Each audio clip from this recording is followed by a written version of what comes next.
Libertópolis, el valor de la verdad. Estamos de regreso con ustedes en su programa Libertópolis al mediodía. Les saluda Jorge Jacobs y ahora empezamos el segmento del patio de atrás. Así que le damos la bienvenida a Renny Bake. ¿Qué tal, Renny? ¿Cómo estás? Buenas tardes. Muy buenas tardes, Jorge. Bienvenidos a su segmento El Patio de Atrás, el único especializado en nuestro patiezote de atrás que se llama Estados Unidos. Y Jorge, el día de mañana es la fiesta de independencia o el 4 de julio y hoy le había dicho a Jorge que nos vistiéramos para la ocasión, como que Jorge se le olvidó, yo no sé qué te pasó. Se me olvidó, se me olvidó. Para los que están preguntando cuáles son la motivación de mi vestido azul y rojo, que también tiene que ver con la que vengo de azul, francesa. aunque vengo de rosado, vengo vengo de color del equipo de fútbol de Miami. Bueno, pues al menos. Pues bueno, bienvenidos a todos nuestros oyentes, Jorge. Hoy habíamos anunciado 3 grandes temas. Primero, obviamente, algunos detalles anecdóticos sobre la fiesta del 4 de julio en Estados Unidos. La declaración de independencia hace 248 años en Filadelfia. Luego vamos a estar hablando de los rumores de que si Biden se queda, si Biden se va, que es lo último que se está diciendo a estas horas. Y después vamos a estar hablando de la gran visita que tiene Biden la próxima semana. Y creo que después de eso, dependiendo, y creo que han de estar cruzando los deditos dependiendo de cómo es que la gente lo vea en esa gran reunión de la otra semana, es que van a decidir si se queda o se va Biden. Ya hay 25 congresistas demócratas pidiendo, mijo, por favor, bájate y busquemos otro candidato. O sea, el debate solo era así, el calentamiento. ¿Sí? Pues bueno, ¿por dónde quieres que comencemos? Por supuesto. Obviamente por el 4 de julio. ¿Van? El 4 de julio. Por cierto, no olvidemos que en la encuesta que hice en mi Twitter, @RennyMariane, el 87% de nuestros oyentes que habían visto el debate consideraban que lo había ganado Trump y solamente 13% que lo había ganado Biden. Así que estuvo mucho más apoteósico el tema de 87-13 versus 67%, que era la gente de CNN, versus 33%, que era, decían 67% ganó Trump, 33% los demócratas. 4 de julio, Jorge, comencemos.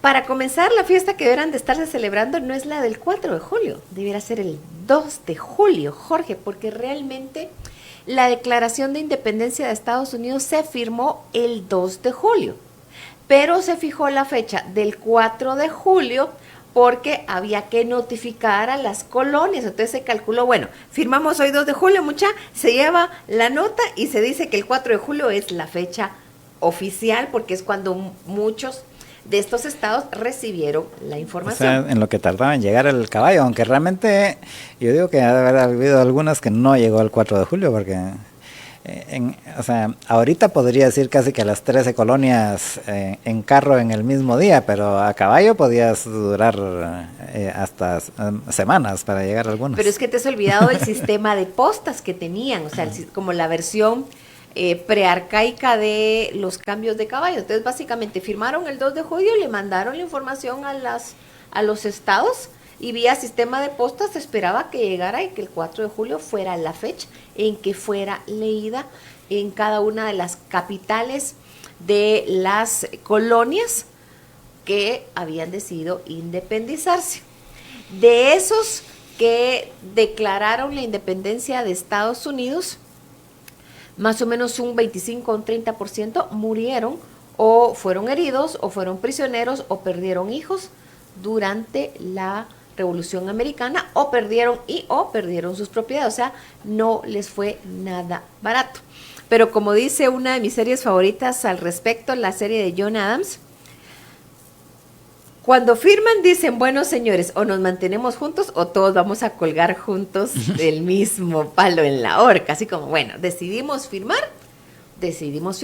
¿Por qué decidieron independizarse, Jorge? Bueno, más o menos llevaban una década de problemas, de disgustos con los británicos. Hay que recordar que las 13 colonias estadounidenses se fundaron en distintos momentos y con colonos de distintos lugares. Por ejemplo, Maryland. ¿Por qué se llama Maryland? Ni idea. Es la tierra de María. Los primeros que llegaron ahí eran colonos católicos que se fueron de Inglaterra porque en esa época por las guerras religiosas ya no eran tan bienvenidos en Inglaterra como podían serlo en otra parte. Entonces se fueron a lo que hoy es Maryland. Que es, por ejemplo, en esas épocas, Francia, por ejemplo, era católica e Inglaterra era anglicana, y entonces habían bastantes conflictos al respecto y se tomaban muy en serio lo de la parte religiosa. Hay que ir, sí, tenés razón, hay que ir un poco como dos pasos atrás. Hay que recordar que hasta más o menos 1500 toda Europa era católica. Luego comienza a haber lo que sería disensión, comienza luterano, comienzan a protestar distintos párrocos, personas, mucho por los impuestos que les estaba poniendo Roma, otros por quejas de corrupción, otros por diferencias teológicas, hasta que aparece Martín Lutero y John Calvino, y ellos son de una u otra forma los que agrupan y mueven toda esta independencia o guerras religiosas que dieron forma entre 1500 y 1650 a lo que es Europa en este momento en la parte religiosa.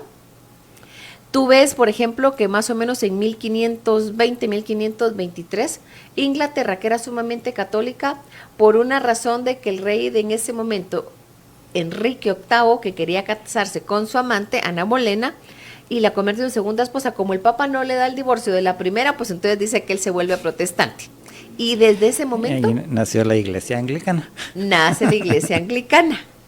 Y de ahí comienza de una u otra forma, tú ves como todo 1500 formaba, o sea, habían guerras religiosas y también eso alimentaba la búsqueda de nuevos territorios, no solamente por buscar especies, buscar oro, plata, sino también lugares a donde irse.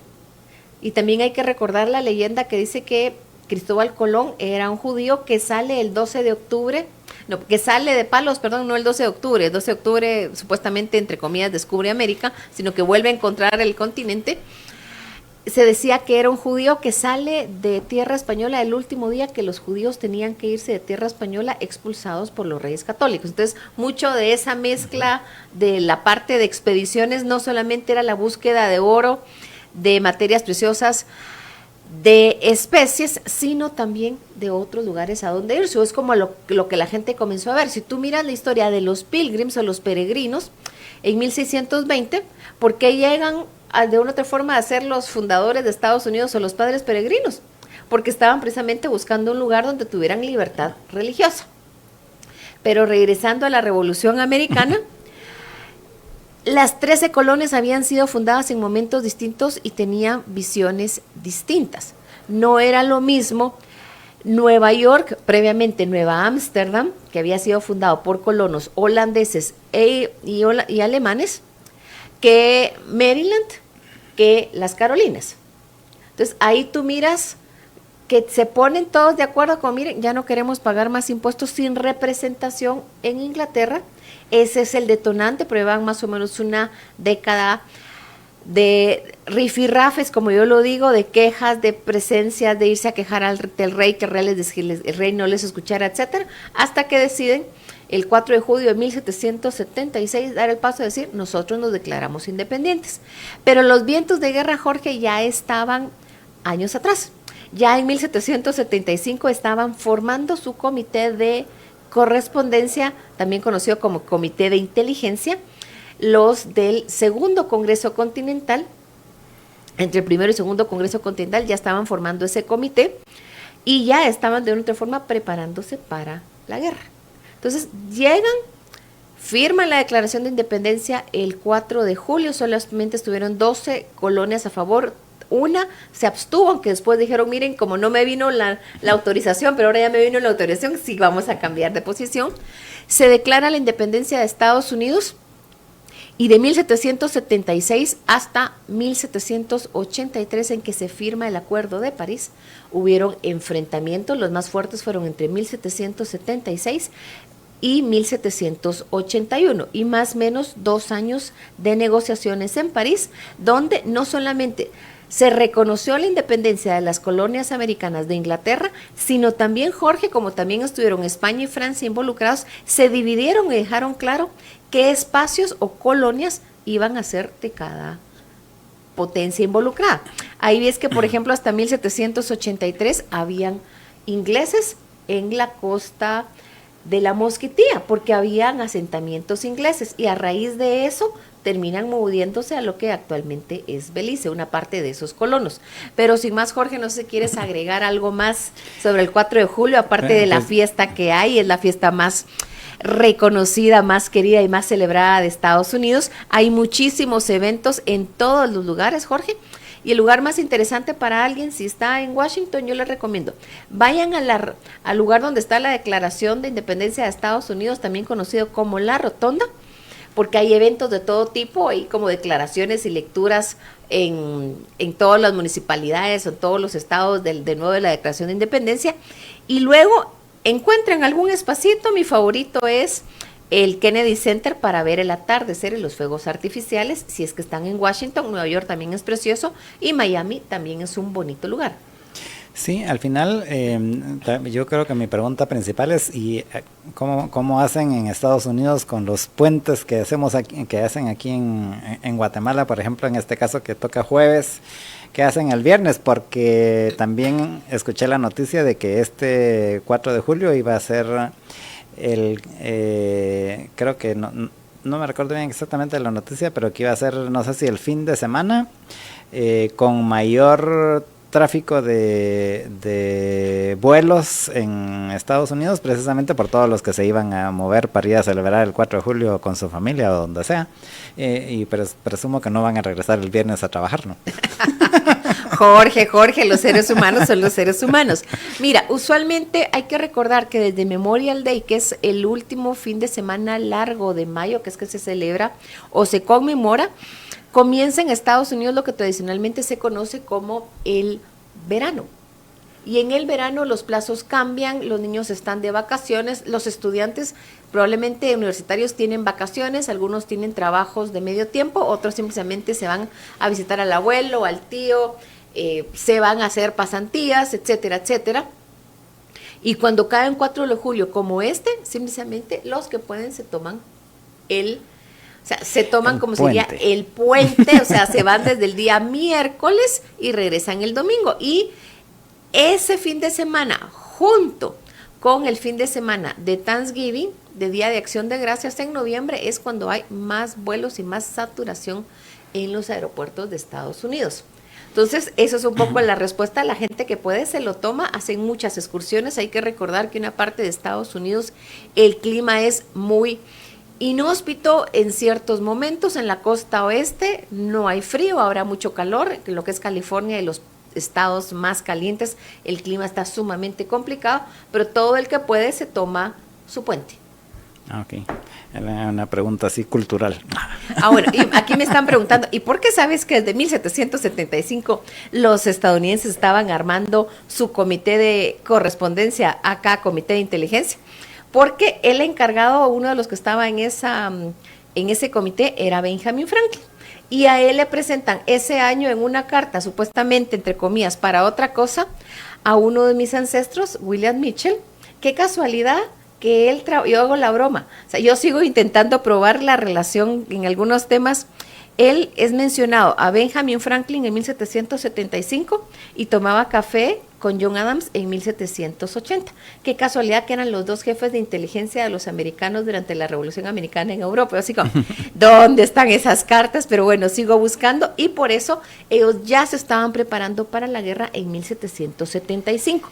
Incluso el 19 de abril de 1775 ya habían tenido una escaramuza o una sublevación entre patriotas americanos contra las tropas británicas cerca de la casa de John Adams, y ellos de una u otra, o sea, perdieron ese levantamiento, esa sublevación, pero ya era obvio que eran vientos de guerra, ya todos estaban preparándose, lo que también puede ser una de las razones por las cuales la OTAN tiene su reunión en Washington la otra semana, que es el gran evento que yo hago la broma. Yo creo que después de esa reunión es que van a decidir, ¿será que Joe Biden corre ¿Se las puede o no se las puede? Se las puede o no se las puede. Pues Jorge, como tú habrás visto en las noticias que te mandé, del 7 al 9 de julio en Washington, D.C., es el 75 aniversario de la OTAN, que se va a reunir, o va a ser la gran reunión en Washington en estos días. Y por supuesto Joe Biden es el anfitrión. Después de esa fecha creo que vamos a saber más o menos si él se baja o no se baja de la candidatura para la reelección. Hoy en la mañana habían fuertes rumores de que ya no iba a seguir. Por supuesto que eran rumores, hago la salvedad, pero o sea, para que me hayan llegado a mí, que sí eran fuertes rumores. Jorge se levanta y se mete, a ver, en los 50 chats de ¿se va o no se va Joe Biden? Es más, ¿ya apostaste si se va o no se va? ¿O todavía no han salido en las casas de las apuestas eso? Ah, por supuesto que ya está. Sí. ¿Y apostaste? A ver qué dicen las encuestas, a ver qué dicen las apuestas. No he apostado, pero porque todavía no entiendo muy bien cómo funcionan eso de las apuestas en esos sitios, pero algún día lo haré. Bueno, pues la OTAN, que es la Organización del Tratado del Atlántico Norte, también conocida como la Alianza Atlántica, es la alianza militar internacional que se rige por un Tratado del Atlántico Norte firmado el 4 de abril de 1949. Pero ya están celebrando 75 años. Casualmente lo están haciendo en Washington, D.C. Y va, por supuesto, el anfitrión a ser Joe Biden. Llegan nuevas caras y se despiden otras. A ver, ¿quiénes son las caras que se despiden y quiénes son las caras que llegan, Jorge? Entiendo que, por ejemplo, de Holanda van ya cambiando. También, pues todavía no, pero al paso que van, muy probablemente también en Francia. No que va a cambiar el presidente, porque va a seguir siendo Macron, pero va a cambiar quién manda. Bueno, en Europa están habiendo elecciones, están habiendo muchísimos cambios, Jorge, que están redibujando no solamente su forma de cómo van a interactuar entre ellos, sino cómo se van a relacionar a nivel internacional. Ya el 1 de octubre asume el ex primer ministro holandés como secretario general de la OTAN, Mark Rutte, y también en la Unión Europea fue reelecta von der Leyen. Y, ojo, cambiaron a la persona encargada de Relaciones Internacionales y de Seguridad. Y pusieron a la primer ministra de Estonia. Se fue el socialista, no recuerdo su apellido, que era así como que todo el mundo lo alucinaba porque se andaba... Josep Borrell. Josep Borrell. Y entra la primera ministra de Estonia. No, aparte que es sumamente joven y es mujer, lo cual por supuesto a mí me encantó cuando supe que ella iba a asumir. Temas interesantes, Jorge. Estonia fue colonia de la Unión Soviética. Por supuesto que no quieren a los rusos, ella lo tiene bien claro, y creo que su abuela y su madre, si no es que una de las dos estuvieron en Gulag o estuvieron en prisioneros de la Unión Soviética. Así que ya sabemos quién no quiere a los comunistas, que ahora está a cargo del tema de las relaciones internacionales y de seguridad nacional de la Unión Europea. Y se fue Mark Rutte, que fue divertidísimo verlo, se fue en su bicicleta. Los que quieren googlear, va a ver como un exmandatario de los Países Bajos después de 14 años, él ni siquiera salió en auto, él salió en su bicicleta, como iba todos los días al trabajo. Y asume el que se podría traducir como el ministro de Seguridad de los Países Bajos. El nuevo gabinete que asumió hace más o menos un día es de centro derecha. Para las posiciones de los europeos o los noruegos son de derecha, están muy enfocados en para temas... Para los europeos debe ser de extrema derecha, porque ya cualquier cosa que no sean socialistas les dicen que son de extrema derecha. No llegó Geert Wilders. ¿Cómo es que? A ver, Geert Wilders ganó, pero no es el primer ministro. Bueno, lo que sucede es que como es una coalición, el acuerdo entre los líderes de la coalición fue: vamos a elegir a uno que no sea ninguno de los 4 líderes, como para decir, nosotros nos bajamos de la ambición y elegimos a alguien que nos pongamos todos de acuerdo. Ya quisiera yo ver que alguien en este país se baje del puesto, de la candidatura del puesto, porque ¿cómo va a ser? Pues se bajó Geert Wilders, eligieron a que ni siquiera, o sea, ayer me volví su seguidora en X, me metí rápidamente a su currículum, una persona con especialización... Dick Schaaf, con especialización en temas de antiterrorismo, en temas de seguridad, y él es el nuevo que llega a la reunión de la OTAN. Los que no estamos muy claros, yo creo que se va a ir a despedir, es Rishi Sunak, que el día de mañana son las elecciones en Reino Unido, y hasta los periódicos conservadores han dicho, mucha, ya vamos 14 años de los conservadores, por favor, votemos laboristas. Así que Rishi Sunak va a llegar a despedirse, el de los Países Bajos va a decir, hola, mucho gusto, les traje galletitas, y ¿qué vamos a hacer y a trabajar? Macron nadie sabe mucho, también se va a despedir el secretario general de la OTAN, que es su última, el actual. Jens Stoltenberg. Exactamente, porque va a asumir Mark Rutte el 1 de octubre, y lo que nadie sabe es si después de eso Joe Biden se baja o no se baja de la candidatura de la reelección en Estados Unidos. ¿Tú qué opinas, Jorge? Es realmente complicado en el sentido de que creo que debería de ser alguien más, pero no creo que vayan a claudicar tan fácilmente, porque no es solo Joe Biden, sino toda su gente y todo. Entonces yo lo veo difícil, o por lo menos no lo van a hacer graciosamente. No van a ser Geert Wilders, que dijo, yo me hago un lado porque yo sé que nunca me van a elegir, prefiero a alguien que haga el trabajo aunque no sea yo. Sí, o sea, de que lo van a hacer así voluntariamente y de muy buena gana, no lo creo. O sea que lo más probable es de que haya, sí, al final la decisión es de que no siga, va a haber sangre. Veamos qué sucede. Los que no perdieron tiempo de hacer un nuevo acuerdo con Panamá fue el gobierno de Estados Unidos. El lunes asume el nuevo presidente de Panamá, y de una vez, ya yo creo que el día anterior ya habían firmado su acuerdo de cómo van a tratar con los migrantes, el tema de repatriación, el tema de tratamiento de migración irregular. Muy interesante, le ha dicho que va a buscar la forma de contener o cerrar de nuevo el tapón de Darién para los migrantes ilegales. Los estadounidenses estaban tan contentos con el acuerdo que él ha firmado que el día de ayer hasta tuvieron una conferencia explicando el tema. Básicamente van a respetar lo que dice la legislación panameña al respecto, pero pareciera que van a ser sumamente drásticos en el tema de si no tenés derecho a estar aquí, te largas y te regresamos, no importa la nacionalidad, y van a buscar cerrar el tapón del Darién, porque por ahí, de acuerdo a los últimos números que he visto, pasaron 500,000 de personas caminando el año pasado. Así es. Y lamentablemente pues ya se nos acabó el tiempo, Reni, así que muchas gracias por haber estado con nosotros, y ahí anda a celebrar el 4 de julio. Y no me tiene ni mi hot dog ni mi parrillada, qué mal, pero bueno, muchísimas gracias a todos los oyentes. Su servidora Reni Beck se despide, y el próximo miércoles de nuevo estaré con ustedes. Pasen una muy feliz tarde y nos escuchamos mañana.